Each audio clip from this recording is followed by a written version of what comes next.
Have you ever stared at a massive to-do list and felt completely paralyzed? You know you have a mountain of work, but you just can't start. You scroll your phone, you make another coffee, you do anything except the one thing you're supposed to be doing. Meet Pico. Pico is drowning in deadlines, overwhelmed by tasks, and stuck in a cycle of procrastination that's leading to burnout. He feels like a failure. But what if the secret to productivity isn't about forcing yourself to work harder? What if it's something else entirely, something almost counterintuitive? Stick with me, because we're about to unravel a 3-level system that will change the way you think about getting things done forever. Let's start with level 1, the 2-minute rule. It's simple. If a task takes less than 2 minutes to complete, do it immediately. Don't write it down, don't schedule it for later. Just do it. For Pico, this was a game changer. Answering that quick email? Done. Tidying up his desk? Done. Making that phone call he'd been dreading? Done. Each tiny victory created a ripple of momentum. Suddenly the paralysis started to fade. He was no longer staring at a wall of tasks. He was actively chipping away at it. This small habit builds a powerful sense of accomplishment and trains your brain to favor action over avoidance. It's the foundation of everything that comes next. But let's be real, most of our important goals, our big projects, take a lot longer than 2 minutes. So what happens then? That's where the real secret begins to unfold, and it brings us to level 2. So Pico is crushing his small tasks. He's feeling good, he's building momentum, but his main project, a huge presentation for a major client, is still untouched. It feels like a giant monster lurking in the corner, too big and scary to even approach. This is where most people get stuck. They try to apply the same brute force effort to big tasks as they do to small ones, and they burn out. This brings us to a crucial shift in perspective. Energy management versus time management. You've heard it a million times, manage your time better. But that's only half the story. We all have a finite amount of time, but our energy levels fluctuate throughout the day. Are you a morning person who feels sharpest right after you wake up? Or do you hit your creative stride late at night? The key is to stop fighting your natural rhythm and start working with it. Pico started tracking his energy.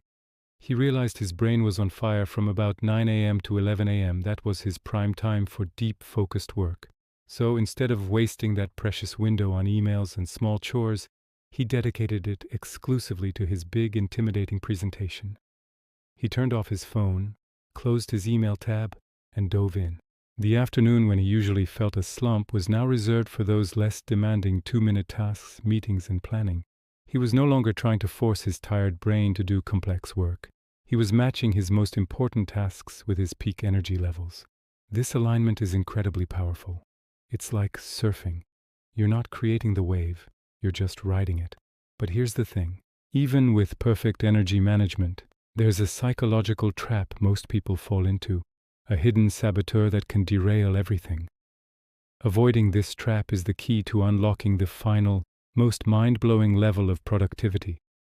Now we arrive at level 3, the final piece of the puzzle. And I have to warn you, this one might sound completely wrong. It's the most controversial idea in productivity, but it's also the most powerful. Pico has his momentum from the 2-minute rule. He's aligning his energy with his tasks. He's making progress on his big presentation. But he still feels this nagging pull to procrastinate. He wants to browse the internet, watch a video, or work on a different, less important project. This is the psychological trap. We see procrastination as the enemy, a sign of weakness or laziness. But what if we've been looking at it all wrong? What if we could actually use procrastination to our advantage?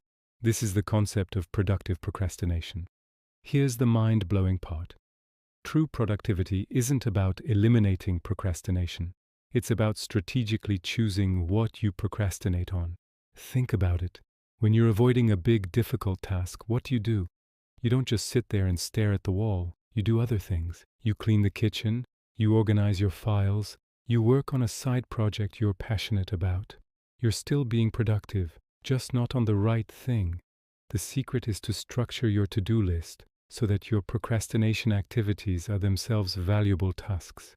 Renowned Stanford professor John Perry calls this structured procrastination. Then, right below it, You list other important but less urgent or intimidating tasks. Then, right below it, you list other important but less urgent or intimidating tasks. Your natural tendency to avoid the monster at the top will motivate you to complete everything else on the list. Pico tried this. At the top of his list he wrote, "Finish final draft of presentation."